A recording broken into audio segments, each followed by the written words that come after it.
Share बाजार को लेकर बड़ी खबर है। बड़ी गिरावट दर्ज की गई है शेयर मार्केट में। 26 अंक तक गिरा है मार्केट।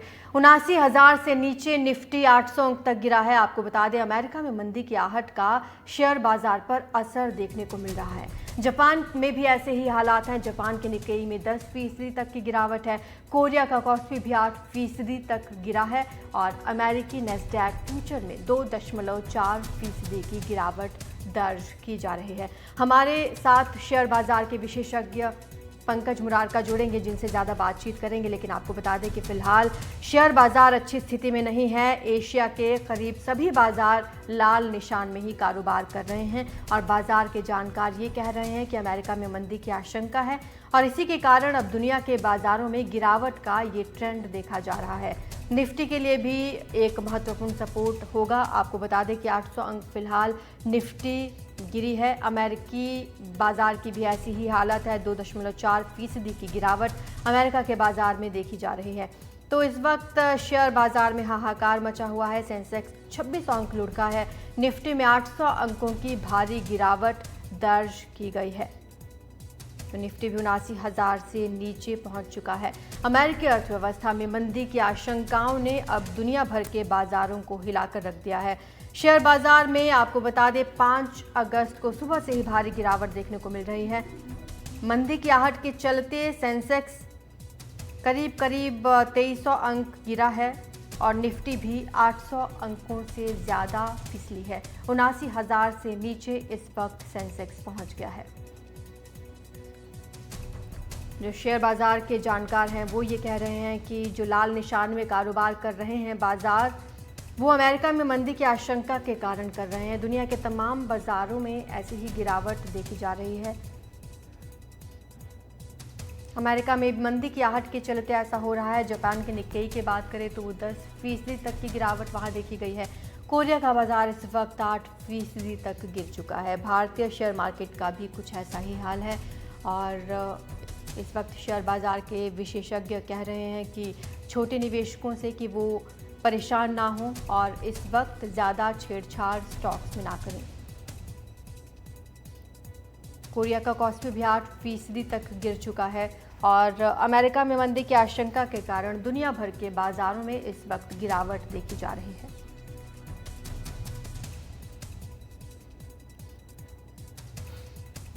हमारी सहयोगी तमन्ना हमारे साथ जुड़ चुके हैं ज़्यादा जानकारी के लिए। तमन्ना, इस वक्त ना सिर्फ भारतीय शेयर बाजार बल्कि एशिया के अगर तमाम बाजारों की बात करें तो ऐसा ही हाल है। सब रेड लाइट में नजर आ रहे हैं। बिल्कुल आरजू, आज बहुत ही मुश्किल सोमवार रहा है भारतीय बाजारों के लिए। और जो भारत के शेयर बाजारों में हो रहा है उसको आपको संदर्भ में देखना होगा कि दुनिया भर के बाजारों में इस तरह की दिक्कत है, हाहाकार मचा हुआ है। इसके 2-3 कारण हैं। सबसे पहला कारण तो शुरू हुआ है पिछले हफ्ते, जब बैंक ऑफ जापान ने कई दशकों में सबसे ऊंचा इंटरेस्ट रेट, अपना ब्याज दर बढ़ाया था।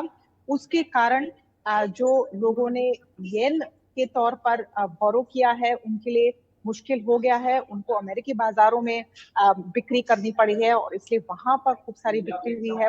उसके ऊपर आप ये देखिए कि फ्राइडे को, पिछले शुक्रवार को, जो जॉब्स डेटा आया है यूएस में, यानी कितनी बेरोजगारी है, वो काफी ऊंचा आया है। इनफैक्ट 3 सालों में सबसे ज्यादा बेरोजगारी का दर आया है अमेरिका में। इससे डर अब आ गया है कि रिसेशन हो सकता है और अगर यूएस में रिसेशन हुआ तो दुनिया भर के बाजारों पर इसका असर पड़ेगा। और हमने सबसे ज्यादा असर एशिया के बाजारों में देखा है। जो जापान के बाजार है, निकाय और टॉपिक्स, वो 2-2 बार उसकी ट्रेड सस्पेंड हो चुकी है। आज की ट्रेड की शुरुआत से जो कोरिया का बाजार है कॉस्पी, उसमें भी ट्रेड सस्पेंड हो गई क्योंकि वो नीचे की सर्किट पर आ गया है। अब इसके संदर्भ में अगर आप भारत को देखें तो हाँ, आज काफी बाजार गिरा है, लेकिन उतना नहीं जितना दुनिया के बाकी बाजार है। 2-2.5% गिरावट है हमारे बाजारों में, लेकिन जापान के बाजार में फॉर एग्जांपल 8% की गिरावट है। नैस्डैक फ्यूचर्स भी दिखा रहे हैं कि काफी गिरावट वहां पर और होने जा रही है। इसका कारण ये है कि कुल मिलाकर जो भारतीय निवेशक है, काफी सारा पैसा हमारे डोमेस्टिक इन्वेस्टर से आ रहा है, जो म्यूचुअल फंड में पैसा लगाते हैं, जो एसआईपी भरते हैं हर महीने।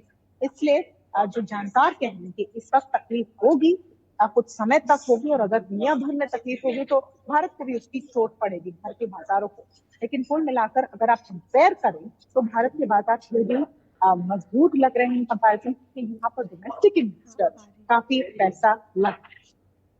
जी जी जी। अच्छा तमन्ना, छोटे निवेशक बड़े परेशान हैं, तो ये जो अभी इफेक्ट पड़ रहा है ये लॉन्ग टर्म का आप देख रहे हैं या फिर ज़्यादा परेशान होने वाली बात नहीं है? ये अब जितने जानकारों से हमने बात की आज सुबह से एनडीटीवी प्रॉफिट पर, उनका ये कहना है कि हाँ, निवेशकों के लिए मुश्किल दौर है, लेकिन आप कंपैरेटिव देखें ना कि भारत का क्या हाल है, जो येन के साथ हो रहा है, जापान के बाजार में हो रहा है, जो यूएस के बाजार में हो रहा है, क्या भारतीय अर्थव्यवस्था उसी रास्ते पर है? तो उसका जवाब है नहीं। अगर यूएस में रिसेशन का डर है, क्या भारत में भी रिसेशन का डर है? बिल्कुल नहीं। तो कंपैरेटिवली इतनी वॉलेटिलिटी हमारे बाजारों में शायद नहीं रहेगी उतने दिन तक जहां ग्लोबल मार्केट्स में है। और दूसरी बात आप देखिए, ये सब सितंबर में जब फेड अपने रेट काटना शुरू करेगा, और अब माना जा रहा है कि ये पक्का हो गया है कि फेड रेट काटेंगे, तो क्या ये रिवर्स हो सकता है? क्या बैंक ऑफ जापान, जिसने ये पूरी सीरीज शुरू की है अपने वेंसडे के एक्शन के बल पर, क्या वो कुछ इसमें रिवर्सल ला सकते हैं? यानी जो ब्याज दर उन्होंने एकदम से इतने बढ़ा दिए, क्या उसमें कुछ चेंज ला सकते हैं? तो कई सारी चीजें हैं, और ये माना जा रहा है कि जो दुनिया के सेंट्रल बैंकर है वो शायद कुछ कदम उठाए ताकि इतना पैनिक ना फैले बाजारों में। तो ये अगले 48 घंटों में या 2 से 3 दिनों में देखने वाली बात है कि क्या इस सारी जो बिक्री हो रही है उस पर कुछ एक्शन लिया जाएगा। और फंडामेंटली अगर आप देखें, क्या भारत की कहानी पिछले हफ्ते से इस हफ्ते तक बदल गई है? बिल्कुल नहीं। तो ये इस वक्त का एक छोटा सा सुनामी है, उसकी लहरें हम तक पहुंची। लेकिन तमन्ना, हमारे जिन भी जानकारों से बात हो रही है वो यही कह रहे हैं कि अमेरिका में मंदी की आहट है, यही बड़ी वजह है इस गिरावट की। आपको क्या लगता है कोई और वजहें भी हो सकती हैं? नहीं, ये एक बड़ी वजह है, और इसके लिए बहुत सारा डेटा आते हैं। तो आप देखिए कि हर महीने वहां पर वो जॉब्स डेटा जो उनकी सरकारी एजेंसी है वो उतारते हैं कि नॉन फार्म पेरोल जिसको कहा जाता है कि कितने नौकरियां बढ़ी है। तो इस महीने यानी जुलाई महीने का जो डेटा आया वो 1,18,000 नौकरियों का आया। ये जून से अगर कंपेयर करें तो काफी बड़ा ड्रॉप है। जून में करीबन 1,80,000 जॉब्स बने थे, और जुलाई में 1,18,000, यानी बहुत बड़ा ड्रॉप है। जितना एक्सपेक्ट किया गया था उससे तो और भी बड़ा ड्रॉप है। साथ में जो बेरोजगारी का दर है अमेरिका में वो 4.2% हो चुका है। इतना हाई ये दर 2021 के बाद नहीं हुआ है। तो इसलिए ये आहट हो रही है कि वहां पर क्या रिसेशन आने वाला है या उनकी अर्थव्यवस्था में कुछ गड़बड़ है। दूसरा एक फैक्टर जो है कि इस वक्त बहुत सारी जो वहाँ कंपनियां हैं वो अपने तिमाही नतीजे बता रही हैं। तो अमेजोन जैसी कंपनियां, उनके रेवेन्यूज गिरे हैं, जो नतीजे उनके आए हैं वो बहुत अच्छे नहीं है। नाइकी जैसी कंपनी वो इतने जूते नहीं बेच पा रही है। एप्पल जैसी कंपनी, वहां चाइना में उनके फोन नहीं बिक रहे हैं। तो इन कंपनियों के नतीजे आप देख लीजिए, आप उनका जो जीडीपी इकोनॉमी का डेटा देख लीजिए, एम्प्लॉयमेंट का डेटा देख लीजिए। तो ये सारे फैक्टर्स की वजह से ये डर हो रहा है कि जो फेड ने ब्याज दर घटाने में देर कर दी है, जाकर सितंबर में करेंगे, लेकिन क्या उन्होंने ज्यादा देर कर दी? क्योंकि उन्होंने ब्याज दर ऊंचे रखे हैं इसलिए ताकि महंगाई काबू में रहे, लेकिन उसके साथ साथ क्या अर्थव्यवस्था पर भी खराब असर पड़ा है, ये अफवाह है। तो शुक्रिया आपका तमन्ना इस तमाम जानकारी के लिए। हमारे दूसरे सहयोगी शेयर बाजार विशेषज्ञ हैं पंकज मुरारका, वो हमारे साथ जुड़ चुके हैं। पंकज जी, ये जो पूरी उथल पुथल इस वक्त मची है बाजार में, क्या लगता है ये कुछ ही घंटों में सेटल हो जाएगा या फिर अभी लंबा चलेगा? देखिए, कुछ घंटों में तो नहीं सेटल होगा, बिकॉज हमारा जो मार्केट एक बुल मार्केट के एक बड़ी तेज गति के बुल मार्केट के फेज से निकला है पिछले 15 महीनों में, अगर आप देखें तो जिसमें कि काफी गेन्स हुए हैं मार्केट में, और काफी जो हम एक कहते हैं ना, काफी तेज गति से गेन्स हुए हैं। और एक्चुअल में इंडिया जो है एक वर्ल्ड वाइड लास्ट 3 साल में बेस्ट परफॉर्मिंग या आउटलायर इक्विटी मार्केट रहा है। अभी कुछ कारण हुए हैं ग्लोबली जिसकी वजह से ये ग्लोबल मार्केट में गिरावट आई है, और अगर ग्लोबल मार्केट में गिरावट आई है तो उसका असर हमें इंडिया में भी अब दिखाई दे रहा है।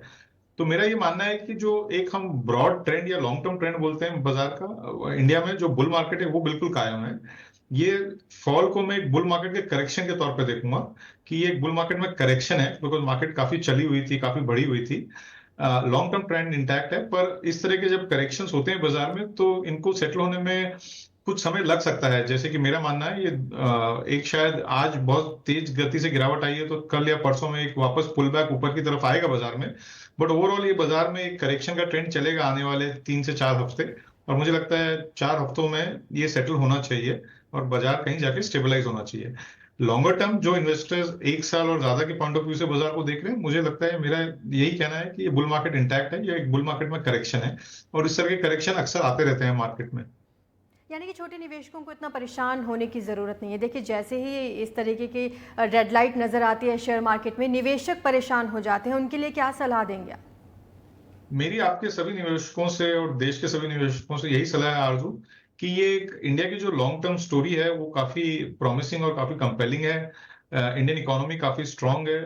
भले ही ग्लोबली उथल पुथल हो रही है पर इंडिया एक काफी स्टेबल और स्ट्रांग मैक्रो इकोनॉमिक फंडामेंटल्स वाली इकोनॉमी है।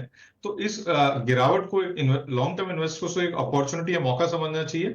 और इस समय उनको आने वाले नेक्स्ट 2 या 4 हफ्तों में जिस समय ये गिरावट का दौर चलता है, इसमें अच्छी बाइंग करनी चाहिए और अच्छी कंपनियों में इन्वेस्ट करके थोड़ा लॉन्ग टर्म व्यू लेके 1 साल 2 साल 3 साल का व्यू लेके इन्वेस्ट करना चाहिए। ये एक अच्छा मौका है इन्वेस्ट करने का इंडिया ग्रोथ स्टोरी में, और इसमें डरना बिल्कुल नहीं है। और ये जो बताया जा रहा है कि अमेरिका में मंदी की आहट की वजह से ये गिरावट दर्ज की जा रही है, आपको क्या लगता है यही एक वजह है या और भी वजहें हो सकती हैं? इसके 2-3 कारण हैं। एक ये है कि अमेरिका में एक जो इकोनॉमिक डेटा आए हैं पिछले एक हफ्ते में, वो थोड़े से वीक आए जो एक्सपेक्ट कर रहे थे उससे। अमेरिकन इकोनॉमी वैसे भी एक जो हम कहते हैं ना, काफी लेवरेज्ड इकोनॉमी है, काफी डेट है उस इकोनॉमी में। और उसमें थोड़ा बहुत डेटा वीक आना, मतलब ये होता रहता है, एवरी 4-5 साल में वहां रिसेशन आ जाता है और उस तरह की बातें हैं, तो वो एक कारण है। दूसरा एक कारण है कि हमने देखा है कि जापान सेंट्रल बैंक ने लास्ट वीक में इंटरेस्ट रेट बढ़ाए हैं आफ्टर 12 इयर्स। तो उसकी वजह से एक शार्प अप्रिसिएशन हुआ है येन में। और येन में क्योंकि इंटरेस्ट रेट जीरो थी अभी तक, वर्ल्ड वाइड जो ओनली करेंसी थी जिसमें जीरो इंटरेस्ट रेट थी, तो एक बहुत बड़ा येन कैरी ट्रेड चल रहा था दुनिया में, जिसकी अनवाइंडिंग अब होगी या हो रही है और आगे जाके होगी ऐसा लगता है, बिकॉज येन में भी अब जीरो इंटरेस्ट रेट्स नहीं रहेंगी। तो ये दोनों कारणों की वजह से फाइनेंशियल मार्केट्स में वर्ल्ड वाइड जो है एक करेक्शन आया है, और इंडिया में भी उसका रब ऑफ इफेक्ट हमें दिख रहा है। और आपका एनालिसिस क्या कहता है पंकज जी कि मतलब ये जो गिरावट दर्ज की जा रही है, आने वाले कुछ दिनों में ये सेटल हो जाएगा, मार्केट में सुधार होगा या अभी ये लंबा चलने वाला है? जैसे मैंने बताया आरजू, मुझे लगता है ये एक बुल मार्केट में करेक्शन है। तो बुल मार्केट, हमारा मानना रहता है बुल मार्केट का मतलब ये होता है कि every on a 1 year basis market positive return देता है। तो मेरा ये मानना है कि यहाँ से अगर 1 साल का व्यू लेंगे तो मार्केट यहाँ से पॉजिटिव रिटर्न्स देगा। ये एक करेक्शन है या बुल मार्केट का काउंटर ट्रेंड है। तो इसमें लोगों को जरूर से बाइंग करनी चाहिए। 1 साल 2 साल 3 साल के व्यू से मार्केट का रुझान पॉजिटिव है। इनफैक्ट हमने लास्ट कुछ दिन पहले ही, 2 हफ्ते पहले ही, एक हमने वो स्ट्रैटेजी हमारे इन्वेस्टर्स को प्रेजेंट की थी, जहां हमारा मानना है कि आने वाले 5 साल में 2030 तक निफ्टी जो 25,000 है वो 50,000 हो जाएगा। तो लॉन्ग टर्म ट्रेंड इंडिया का बिल्कुल कायम है और इंडियन इकोनॉमी काफी स्ट्रांग है।